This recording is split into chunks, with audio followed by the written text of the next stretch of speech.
The real reason Trump declared Jerusalem the capital of Israel was because he feared losing his evangelical voter base. There are those evangelicals who believe in the prophecy of the end of days foretelling Jewish control of all Jerusalem, a war of civilizations, and a choice of Jews to either embrace Christianity or die in the wrath of God. I have got my latest Prayergram post. It is, quite aptly, on the topic of the day, the Jerusalem prayer. One passage reads, "God bless Donald J. Trump. He understands the real principles behind success. It is not being good at what you do or understanding theory and practice. It is being on the right side of the blessing of God. Whoever blesses Israel shall be blessed, whoever curses Israel shall be cursed. And, lest there be any misunderstanding, if we bless Israel, regardless of its faults, lack of faith, both personally and organisationally, God bless us." While the world cries out, Donald J. Trump, who learned about the blessing on his mother's knee, masters the simple, plodding art of doing the right thing regardless of consequences. Prayergrams send their posts not just to the believers, but others, like journalists who have written negatively about the Christian right or Donald Trump. This is intended to show us the error of our ways and also, if possible, save our souls. The Jerusalem prayer was, the evangelists stress, of great importance, something that needed to be widely disseminated after Trump had announced that the U.S. Embassy would be moved from Tel Aviv to Jerusalem. There are no fewer than 50 million evangelicals in America who, according to research, are convinced of the literal truth of biblical prophecy. A recent survey found that 82% of white evangelicals believe that God gave Israel to the Jewish people, a conviction shared by just 40% of American Jews.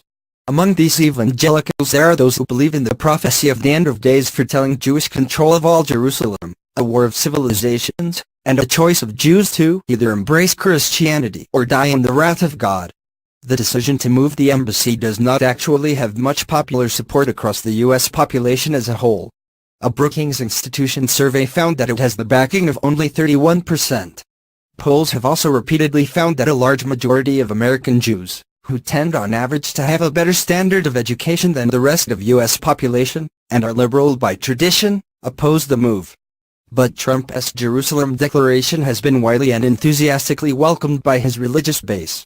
Johnny Moore, who acts as a spokesperson for the Trump's evangelical advisors, stated, "The issue was second only to concerns about the judiciary among the evangelical supporters.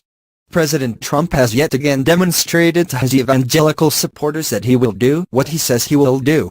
For Paula White, a megachurch pastor from Florida who is close to Trump, once again, President Trump has shown the world what I have always known. He is a leader who is willing to do what is right however loud are the voices of the skeptics and the critics.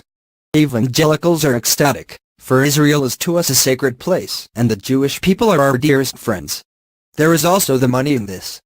Trump's campaign has received substantial funding from the Christian right and also hardline American Jewish promoters of Israel. They include Sheldon Adelson, the casino billionaire and Republican donor, who had given $20 million (14.9 meters) to a PAC, Political Action Committee, which supported the Trump campaign, and another $1.5 million to the organizers of the Republican convention. Adelson has been lobbying the president persistently on the embassy transfer. Trump is not the only senior member of the administration to cultivate the Christian right. Vice President Mike Pence, who could be seen on TV standing behind Trump as the embassy announcement was made, with a reverent glow to his face, had pressed for a move to Jerusalem.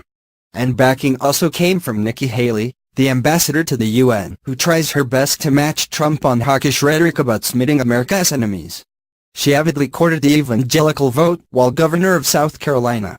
There were those in the administration who pointed out that the Jerusalem move will inflame passions in the Middle East and the wider Muslim world, make a settlement between the Israelis and the Palestinians even more difficult, make it harder to maintain coalitions against Islamist extremists, and may put American lives in danger. They included Secretary of State Rex Tillerson and Defense Secretary James Mattis.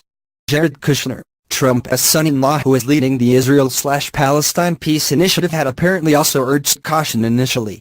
But Tillerson may soon be the latest casualty in the Trump administration, to be replaced by the recently appointed CIA Director, Mike Pompeo, and Kushner is said to have changed his stance after talks with Adelson. The evangelists could always cite God on their side. For Indiana pastor Paul Begley, the embassy move is the beginning of end of days. The Jewish people I've been there. I am telling you, they believe when the temple is built, the Messiah will be revealed to them. Jesus will be revealed to the Jewish people, and they will embrace him. Larry Cardozo Moore, founder/president of Proclaiming Justice to the Nations, wrote in the Israeli newspaper Haaretz, Christians recognize the Jews' biblical connection through King David's establishment of Jerusalem as the capital of ancient Israel and the location for both the first and second temples.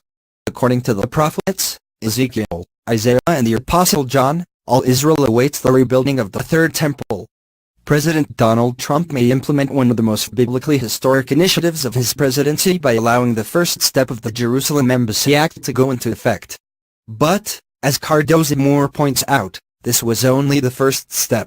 It will take several years for the embassy to be moved, construction to start and suitable accommodation found for diplomats and staff.